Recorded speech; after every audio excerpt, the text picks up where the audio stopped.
You have to find out what is the hybridization and calculate the lone pair which is there. At 1 atmosphere, the amount of nitrogen gas dissolved they have given. First we did nitration, then bromination, then reduction.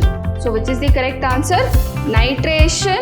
So 1 mole of ammonia was completely absorbed in 1 liter of solution of all of these. Permanganate is oxidizing same amount of H2S2 sulfur. What is critical temperature?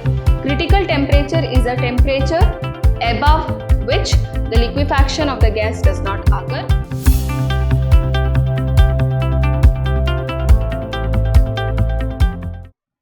Hello my dear students, welcome back to part 2 of Karnataka CET 2014 chemistry question paper. We'll right away start with 21st question. The IUPAC name of complex ion formed when gold dissolves in aqua regia is option A tetrachloridoorate 1, option B dichloridoorate 3, option C tetrachloridoorate 3, option D tetrachloridoorate 2. If you observe the options here, option C, A and D, okay, that is A, C and D. The naming is same, only difference is with oxidation number, okay, and only in option B the naming is completely different. So what exactly is formed when gold dissolves in aqua regia?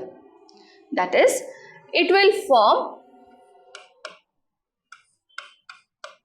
AuCl4. This is the complex which is formed, and name of this complex if you have to write, that is the complex ion, here it is tetrachloridoorate because it is anionic, okay, and what is the -4 plus 1, x is equal to +3. So it is oxidation number 3. So the option C is correct. That is tetrachloridoorate 3. This is the complex which is formed by gold when it is mixed with aqua regia. I hope you know what is aqua regia. It is a mixture of HCl with nitric acid in 3:1 proportion. Okay. We'll see the next question. The correct sequence of reaction to be performed to convert benzene into metabromoaniline is bromination, nitration, reduction, reduction, nitration, bromination, option C nitration, reduction, bromination, nitration, bromination, reduction. So it is only 3 processes which has to be done: nitration, bromination and reduction. So how exactly it has to be done? Which has to be done after which is what you have to actually answer. Okay. So the correct sequence of reaction to be performed to convert benzene. So first we have benzene. Okay. For that, what do I want? Metabromoaniline. We know that NO2 group is the meta-directing group. So first we have to do nitration. Nitration happens in the presence of HNO3 and H2SO4 concentrated. So you will get first substitution is nitro group, NO2 group. Then you do bromination.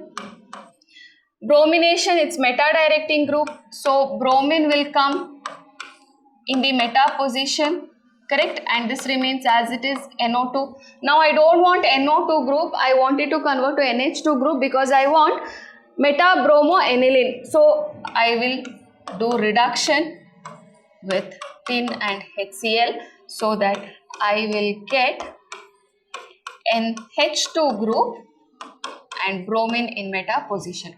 So first we did nitration, then bromination, then reduction. So which is the correct answer? Nitration, bromination, then reduction. So it is option D, which is the right answer. So I hope you have understood how to solve this. Next question. We have phenol with C6H5COCl in the presence of base gives X, which on nitration gives Y. What is the major product? Okay, here you have to see which one is the correct answer. We'll right away write the reaction. Okay, I have phenol and this one I'm going to write it this way, benzene ring with COCl. First these two will react, HCl will be removed to give the product benzene ring, COO group and one more benzene ring. This further, okay, nitration. So nitration means it should add NO2 group. NO2 group will get added up to the para position, isn't it? So this is the para position either here or it can be on the other end. That will be the major product, not that it cannot go to ortho position, but they are asking us to find out the major product. So this is the final product which you are going to get. Okay, and the correct answer is option C. Okay, so I hope you have understood this particular question. Next one, 24th one. A when heated gives P, Q and R, and you can see all are gases. Okay, follows first order kinetics with a half-life of 69.3 seconds at 500 degrees Celsius, starting from the gas A enclosed in a container at 500 degrees Celsius and at a pressure of 0.4 atmosphere. So the total pressure of the system after 230 seconds will be. See, what is the data which we have got? We have got half-life. T half value is 69.3 seconds. Then initially the pressure is 0.4 atmosphere when only A is enclosed. Okay, at 500 degrees Celsius the entire system is. Okay, we need to find out the pressure after time 230 seconds. Okay, that is after the reaction has started, after 230 seconds I need to find out the entire total pressure. So how exactly we do, and also it is told that it is first order kinetics. So the time is 230 seconds, half-life is given as 69.3. So we'll find out what is the percentage of the reaction which is complete by finding out how many half-lives it is completed. That is, total is 230 seconds and half-life is 69.3 seconds. So if I divide this, I'll get it as 3.33. That means 3 half-lives is almost complete. If 3 half-lives is complete for first order reaction, we know that 90%, approximately 90% of the reaction is complete. So 90% of reaction is completed. Now if you see the equation, what do I get is A is giving P, Q and R. All are 1 mole each, correct? So if I consider initially there was 1 mole, okay, then all of this was not formed and the pressure was 0.4 atmosphere at this. That means it was only the pressure of A which was there. Now when 90% is complete, that means out of 1.9 is reacted. So what is remaining? 1 minus 0.9 is remaining at time 230 seconds. Okay, so I have only 0.1 which is remaining here. 0.9 of P is formed, 0.9 of Q is formed, 0.9 of R is formed. So what is the total here? Total, if I take, it is 0.1 plus 0.9 plus 0.9 plus 0.9, which is nothing but 2.8. So when 1 mole pressure was 0.4 atmosphere. So now I have 2.8. What will be the pressure? So 2.8 into 0.4 atmosphere will give me 1.12 atmospheres. So the answer is 1.12 atmosphere. So this is the shortest possible way which we can do it. There are different methods to solve this, but this is the most easiest and the shortest approach which you can give. Okay. So I hope you have understood about this question as well. We'll see the next question. MnO2 plus HCl when heated gives A. A with fluorine in excess at 573 Kelvin gives B. B with uranium, okay, U gives C and D. The gases A, B, C and D are respectively. So they are asking us to find out what is A, what is B and what is C and D. They have given a series reaction here. Okay. We'll see the options whether we'll get some hint from this. Option A, if you see, it's chlorine, ClF3, UF6 and ClF. Option B, it is O2, O2F2, U2O3 and OF2. Option C, if you see, it is Cl2, ClF, UF6 and ClF3. And option D, if you see, O2, OF2, U2O3 and O2F2. Okay, here from option B and D, the hint what we get is oxygen is the gas which is liberated here. Okay. If oxygen is the gas which is liberated, that if A is oxygen, then either of one can be the correct answer. Or A should be chlorine, which you get to know from these two options. See here, chlorine and chlorine. So what exactly is formed here? Okay. MnO2, manganese dioxide, when it reacts with HCl, that is when it is heated, what is formed? It is chlorine gas, Cl2 plus MnCl2 plus H2O is formed. I have not balanced the equations. It's not necessary for me to balance here. I just need to know what is formed. So chlorine is formed. So option A or option C should be right for me. Option B and D is ruled out, isn't it? So now we'll see chlorine with excess of fluorine at 573 Kelvin, what will be formed? It is ClF3 which is being formed.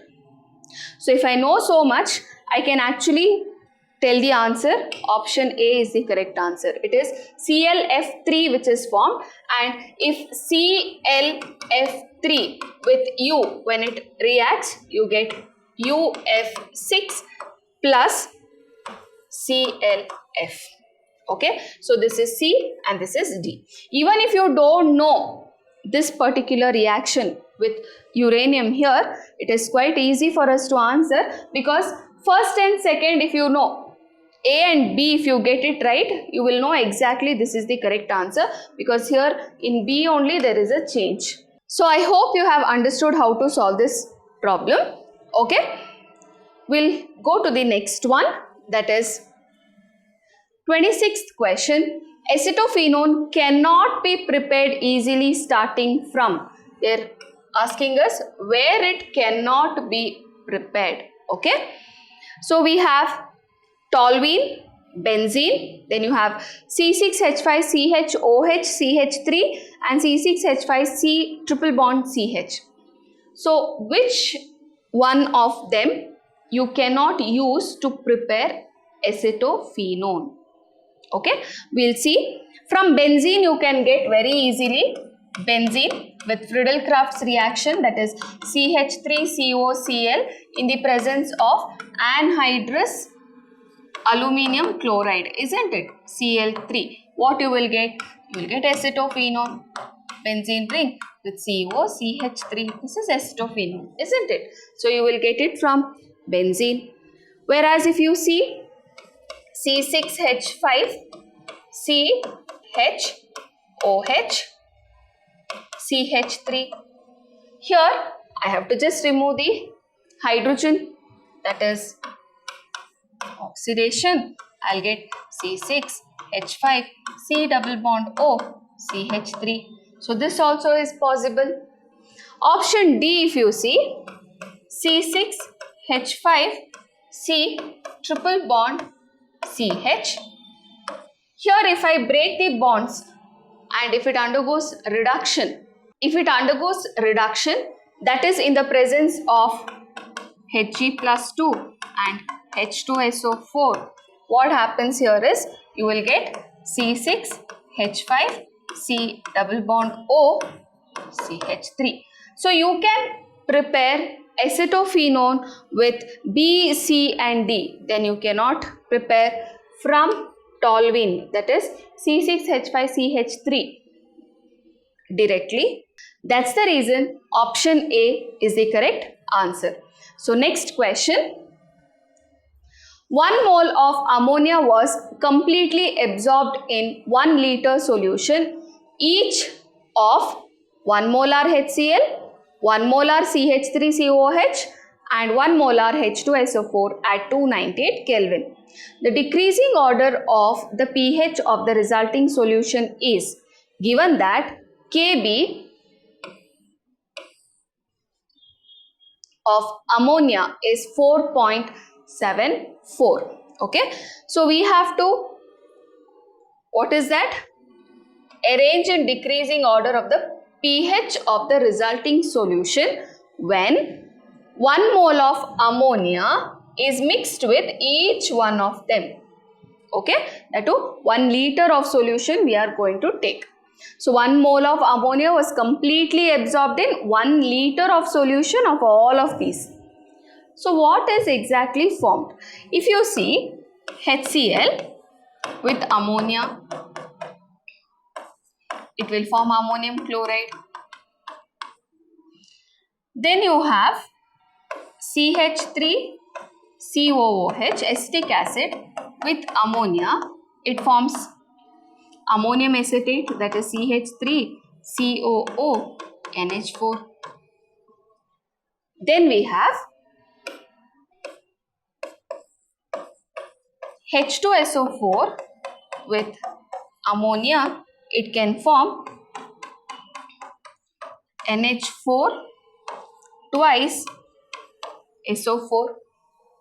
So if you see, these are the resulting solutions what you are going to get.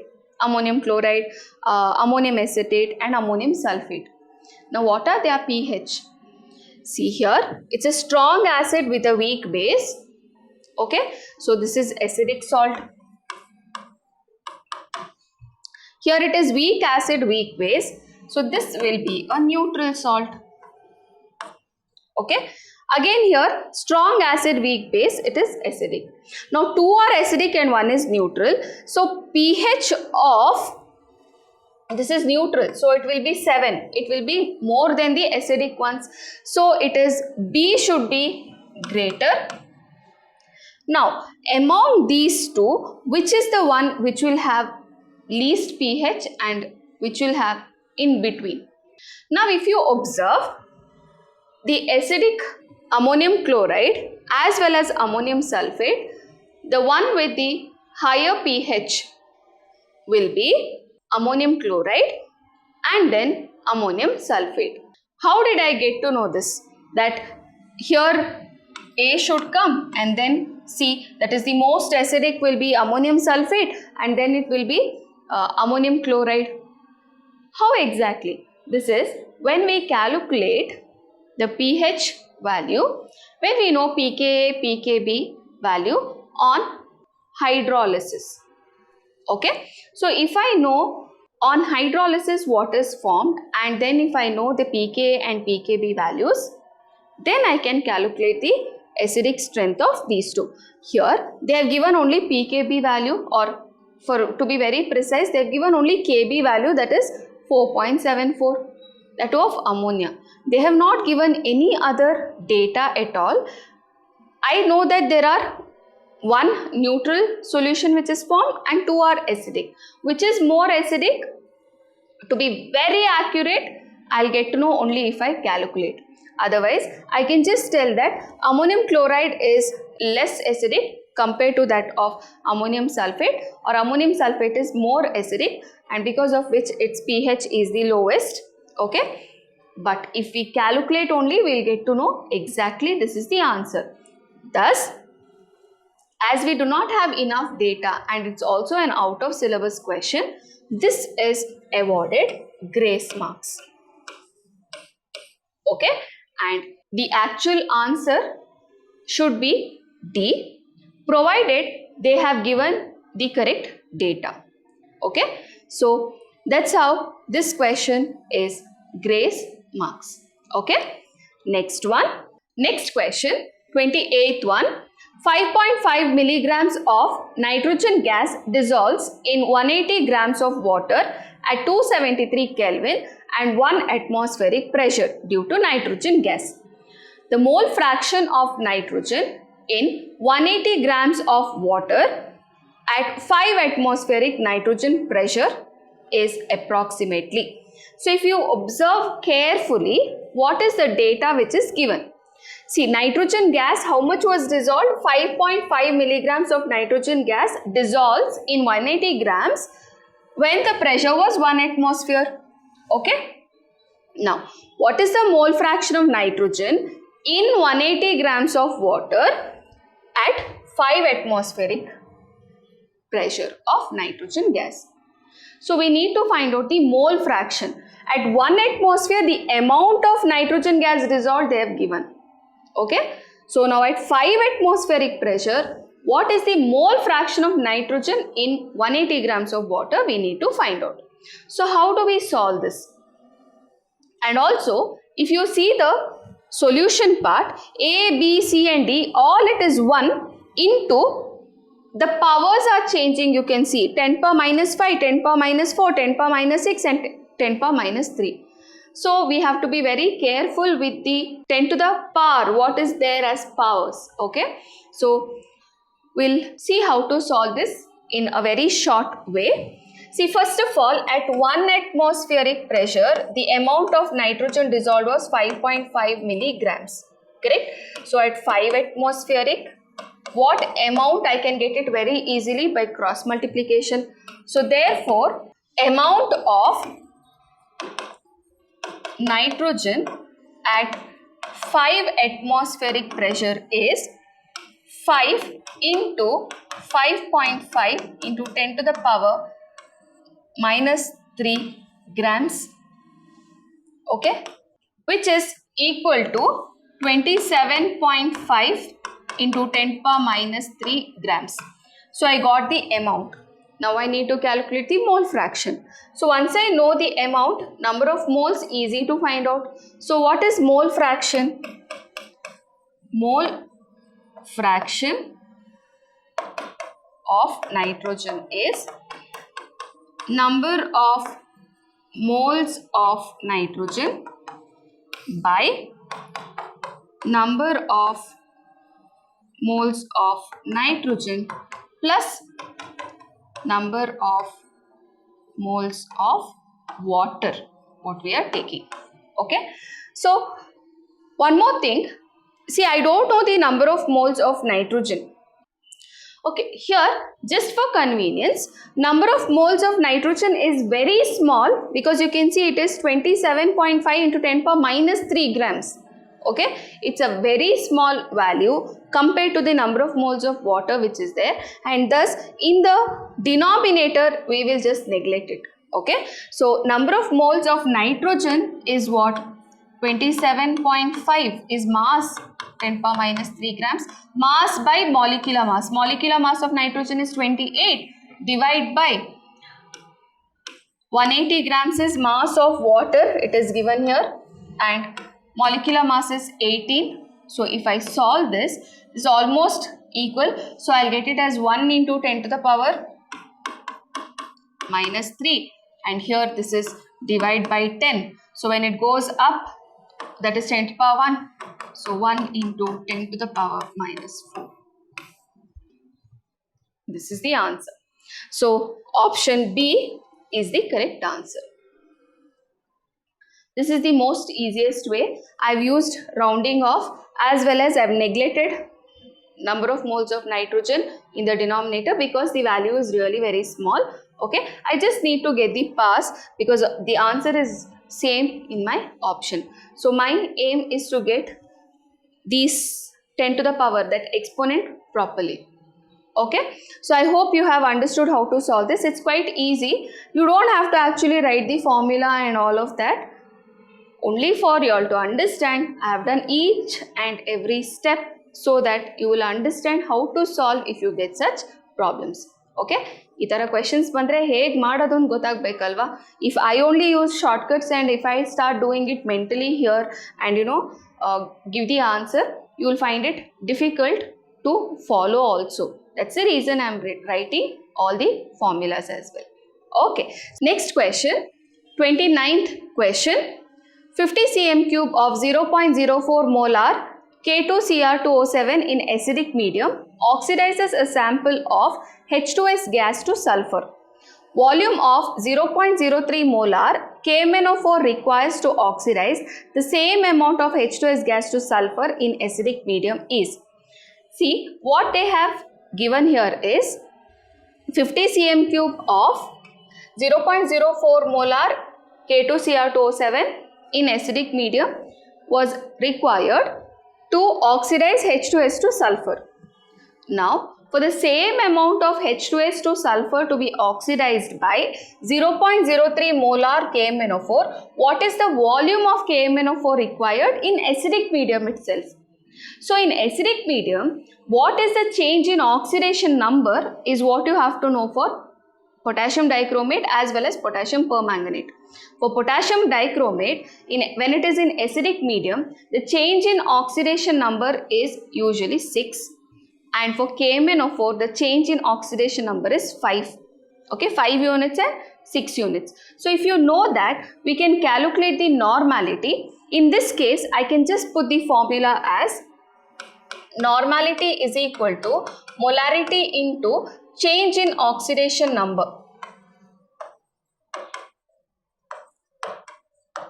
Okay. Now, change in oxidation number I can take, or I can just take it as molecular mass by equivalent mass. Molecular mass by equivalent mass is nothing but it gives me the change in oxidation number. So directly I have taken the formula like this. So now I will find out normality of potassium dichromate K2Cr2O7 and normality of KMnO4. Okay, and I know the molarity, I know the change in oxidation number, I can find out. Once I know this, then I can use the formula N1V1 is equal to N2V2, because both potassium dichromate and potassium permanganate is oxidizing same amount of H2S to sulfur. Okay, that's why I can use this relation. So first thing is potassium dichromate, molarity is 0.04, change in oxidation number is 6. So this will be 0.24, isn't it? Next, normality of KMnO4, if I have to find out, molarity is 0.03, change in oxidation number is 5, so it will be 0.15. Once I know the normality, I'll just put this one for K2Cr2O7 and this one for KMnO4. So normality is 0.24, volume is 50 is equal to normality is 0.15, volume how much I need to find out. So V2 is equal to 0.24 into 50 divided by 0.15. Therefore V2 is equal to 80 cm cube. So the answer is option A, 80 cm cube. So I hope you have understood how to solve this and why I have taken change in oxidation number directly here. Okay. Next question. The compound that reacts the fastest with sodium methoxide is option A. We have benzene ring and one chlorine and one NO2 group, and NO2 group, that is the nitro group, is present in the para position in chlorobenzene. Next we have chlorobenzene with NO2 group in meta position. We have chlorobenzene with NO2 group in ortho and para position. We have just chlorobenzene. Now, what is the reaction? The compound that reacts fastest with sodium methoxide. Sodium methoxide is CH3ONA. Now, if this has to react with one of these, what is this compound which you can see is? It is haloarine. In haloarine, that is, I can take RX, okay, and R is the halogen. What is haloarine? I can take it as RX, where R is the benzene ring, X is any halogen, or here I can take it as chlorine which is present. Okay. Now, what happens when it reacts with sodium methoxide? Here, OCH3 group is a nucleophile which would want to substitute X group. But is nucleophilic substitution reaction so easy in haloarine? No, it is not at all easy. Then when is that in an haloarine nucleophilic substitution reaction becomes easy? When there is electron withdrawing group present. As the number of electron withdrawing group becomes more and more, then on an haloarine, the halogen can be substituted very easily. Thus, here we have to choose the option in which there are more electron withdrawing group in ortho and para position. Okay, that is option C. Option C, here you have ortho position as well as in para position you have nitro groups. Thus, they are electron withdrawing group which will help this double bond character to be broken, and the nucleophile can substitute very easily. Isn't it? We have learned this. Thus, this is the one which reacts the fastest with sodium methoxide, because sodium methoxide nucleophile is produced and the reaction will be nucleophilic substitution reaction. Okay, so I hope you have understood. Next question. The pair of compound having identical shape for their molecule is option A, BCl2 ClF3, option B, SO2 CO2, option C, CH4 SF4, and option D, XeF2 and ZnCl2. Now, if you see this particular question, they are asking a pair of compounds that have identical shape. What is it? We have to find out a pair of compound which has got identical shape. Okay. If you see the options very carefully, we have BCl2 which is given, which is actually wrong. It must be that it was BCl3 and there is an error in the question paper, and this question was awarded grace marks. But then we'll just consider as BCl3 and try to answer this question. Okay, if it is BCl3 and ClF3, what happens? BCl3 is trigonal planar. Okay, but ClF3 has got lone pair of electrons and it will become T-shaped. Okay, here SO2 and CO2, if you see, CO2 is linear but SO2 is bent shape. Okay, methane, it has got tetrahedral shape, but SF4, because of the presence of lone pair of electron, it has got seesaw shape. Whereas option D, if you see, ZnCl2 and XeF2 both have linear shape. If necessary, you can also solve it in a different method in which you have to find out what is the hybridization and calculate the lone pair which is there, and then you have to see whether they have identical shape or not. Or you can just remember which is the central atom, and if they have got lone pair of electron, it will not be the hybridized shape itself. Thus, you can give the correct answer. Okay, so option D should have been the correct answer if this is BCl3. But if it was something else, we don't know what is the correct question here, so we'll be unable to solve. Anyways, this was given grace marks. Okay. Next question. Conductivity of a saturated solution of a sparingly soluble salt AB at 298 Kelvin is 1.85 into 10 power minus 5 Simon per meter. Solubility product of the salt AB at 298 Kelvin is, you have to find out, given molar conductivity of AB is 140 into 10 power minus 4 Simon meter square per mole. So we have molar conductivity and specific conductivity, or just conductivity of the sparingly soluble salt AB. Now we have to find out solubility product of the salt AB.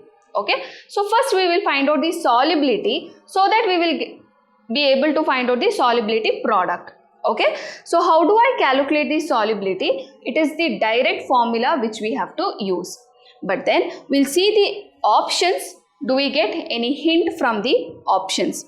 It is 1.32 in 10 power minus 12, 1.74 in 10 power minus 12, 5.7 into 10 power minus 12 and 7.5 into 10 power minus 12. You can see the powers all are same, only the numbers are slightly differing. Okay, so we will see how to solve this. The formula for this is solubility is equal to conductivity by 1000 into molar conductivity, okay, or the limiting molar conductivity to be very precise. So you will get this as 1.85 into 10 to the power minus 5 by 1000 into 140 into 10 to the power minus 4. So if we solve this, we will be getting it as, this is 10 power 3, 10 power minus 4, it becomes 10 power minus 1. When it goes above, it becomes 10 to the power plus 1, minus 5 and plus 1 is minus 4. And then if you solve 1.85 divided by 140, you will be getting it as 0.0132 into 10 to the power minus 4. We will move 2 points, you will get it as 1.32 into 10 to the power minus 6. This is the solubility. Now I want the solubility product. So solubility product is A into B. So it is 1.32 into 10 power minus 6 whole square, that is nothing but S into S, which is S square. Okay, so if we do this, I will be getting the answer as 7.5 into 10 power minus 12. So if I solve this, I will be getting the answer as 1.74 into 10 to the power minus 12. Okay, it's actually 1.7 into 10 to the power minus 12 will be the answer. The closest answer is 1.74. So option B is the correct answer. Okay, so I hope you have understood how to solve this problem. Next question. An incorrect statement with respect to SN1 and SN2 mechanism for alkyl halide is. So we have to choose which statement. Incorrect statement regards to SN1 and SN2 mechanism. We'll just read the options. Option A, competing reaction for an SN2 reaction is rearrangement. This is the one which is wrong because it is not rearrangement, it is inversion which is taking place, isn't it? So this should be the wrong one, but we'll see if the others are right. Okay, a weak nucleophile and a protic solvent increases the rate and favors SN1 reaction. That's right. A strong nucleophile in an aprotic solvent increases the rate and favors SN2 reaction. That's right. SN1 reaction can be catalyzed by some Lewis acid. That's also perfectly right. So it is competing reaction for an SN2 reaction is rearrangement. It is not rearrangement, it is inversion which is taking place. Okay, so that's about 33rd question. We'll see the next question. 34. Butylated hydroxyl toluene as a food additive acts as A. Flavoring agent, B. Emulsifier, C. Antioxidant, D. Coloring agent. Butylated hydroxyl toluene is also called as BHT and it acts as an antioxidant. It retards the spoilage of food. Okay, so that's the use of adding BHT.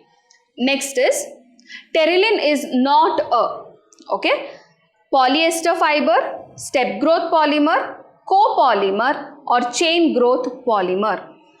So pterilene is a copolymer. It is made up of terephthalic acid and ethylene glycol.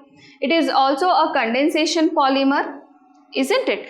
So we know it is a copolymer and it is also polyester. So it's a polyester, it's a copolymer.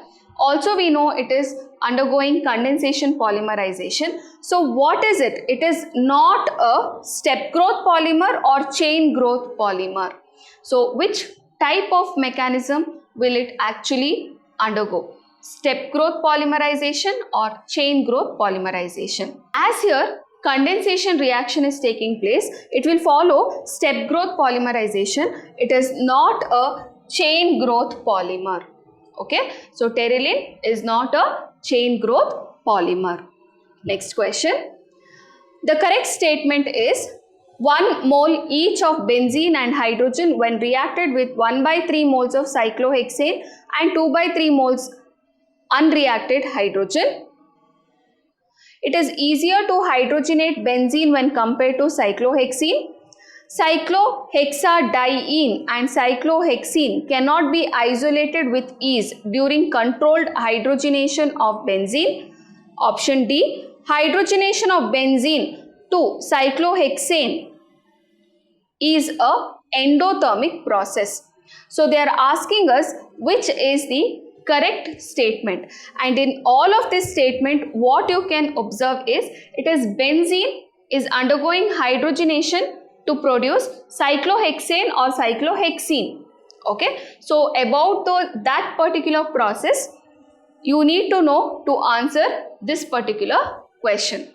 Now to understand this, what you need to know, the reaction is benzene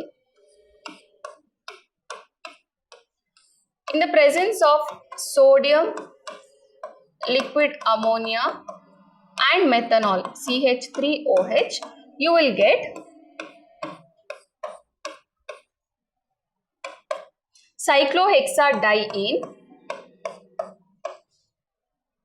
and cyclohexene. Okay, and these two cannot be isolated very easily. It cannot be isolated very easily. So it is hydrogenation only what we are doing, that is sodium in presence of liquid ammonia and methanol. Benzene can get converted to cyclohexadiene and cyclohexene, and these two cannot be isolated. They cannot be separated very easily. That is absolutely right statement. So cyclohexadiene and cyclohexene cannot be isolated with ease during controlled hydrogenation of benzene. This is correct. Now why the others are wrong? First one, we do not have the enough data, so it is wrong. Next one, it is easier to hydrogenate benzene when compared to cyclohexene. This is wrong because benzene is very stable. So it is difficult to hydrogenate that when compared to cyclohexene. Cyclohexene we can easily hydrogenate. Okay, so that statement is wrong. Then hydrogenation of benzene to cyclohexane is an endothermic process. Is wrong. It is an exothermic process. It's not an endothermic process. Okay, so option C is absolutely right. Next question. Among the elements from atomic number 1 to 36, the number of elements which have an unpaired electron in their s subshell is 7, 9, 4 or 6. See, it is a very easy question. From atomic number 1 to 36, we have to find out how many elements have unpaired electron in s subshell, that is S1 anta barbeku. When you write the electronic configuration, the valence shell S should have one unpaired electron. Group 1, all of them have one unpaired electron in the valence shell, that is the S subshell, isn't it? But we want atomic number only from 1 to 36 we want. So it can be lithium, sodium, potassium. Correct? Lithium, what is the atomic number? 3. Sodium, 11. Potassium, 19. Correct? Group 1. There is one more, that is hydrogen, which has 1 electron in s orbital. So 4 we have got. But it is atomic number up to 36. Don't forget chromium and copper, because they are exceptional cases.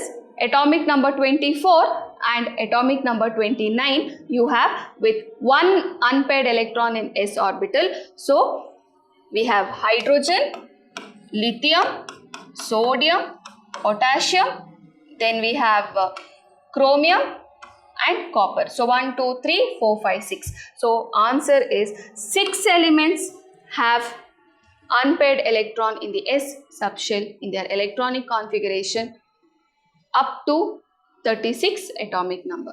Okay, so that's about 37th question. 38th one. The statement that is not correct is option A. Van der Waals constant A measures extent of intermolecular attractive forces for real gases. Option B. Boil point depends on the nature of the real gas. Option C. Compressibility factor measures the deviation of real gas from the ideal behavior. Option D. Critical temperature is the lowest temperature at which the liquefaction of the gas first occurs. Now here it is very obvious, that is option D, which is wrong statement. What is critical temperature? Critical temperature is a temperature above which the liquefaction of the gas does not occur. Only below that the liquefaction of the gas can be possible. So this is the wrong statement. So I hope you have understood 38th question. Next question. The correct arrangement for the ions in the increasing order of their radii is Ca plus 2, K plus, S 2 minus, Cl minus, F minus, S2 minus, Na plus, Cl plus, Ca plus 2, Na plus, Al plus 3 and Be plus 2. Here we have to arrange them in increasing order of their radii. Here if you see, they are not isoelectronic species, correct? But it is 2 minus, minus and minus, they have same charge. Here it is, they have given Na plus, Cl plus and Ca plus 2. Of course, Ca plus 2 cannot have the larger radius than Na plus, because it depends on proton number also, and it is not an isoelectronic species again. Again, of course, here there is not isoelectronic species, but if you observe option A, 18 electrons, here also 18 electrons will be there, here also 18 electrons will be present. Okay, and this has got positive charge, so cation has always smaller radii, so this is smaller radii, then here only one positive charge, little larger, and it's anion, so the largest. So increasing order is there, so option A is the correct answer. So I hope you have understood this. Next question. The correct arrangement of the species in their decreasing order of their bond length between carbon and oxygen in them is, okay. For this question, you have to remember that more number of bonds are there. If the bond order is more, then the bond length will be shorter. So if there is a triple bond, then the length of the bond is smaller, double bond is a little bigger. If there is single bond, then that is the largest length of the bond which can be there. So all of the options, if you observe, they are the same molecules or ions which they have given. Carbon monoxide has triple bond, so that should have the shortest bond. Okay, so the bond length is shortest for carbon monoxide, and we want the correct arrangement of species in decreasing order. So we need the decreasing order. Carbon monoxide should be in the end, so that will be the correct answer, and correct answer is option D. Okay, because carbon monoxide has triple bond and that will be the shortest bond length. Okay, now to be very confirmed about it, here you can see it's carbon oxygen double bond which is present, so it's a little longer bond. Okay, then if you see HCO2 minus and CO3 2 minus, they have resonance structure, that is you have 3 oxygen atoms and you have the resonance structure. Okay, so there is a different bond length there, and CO you have one H, and there is again a resonance structure which can be present here, but here only 2 are there, here you here only 1 is there, and here you have 2. Here you can see 2 resonating structures, here you can see 3 resonating structures which is possible. So this is the correct answer. Okay, so option D is correct for the 40th question. Next 20 questions will be solved in part 3 of Karnataka CET 2014 chemistry question paper. So see you next class. Thank you, my dear children.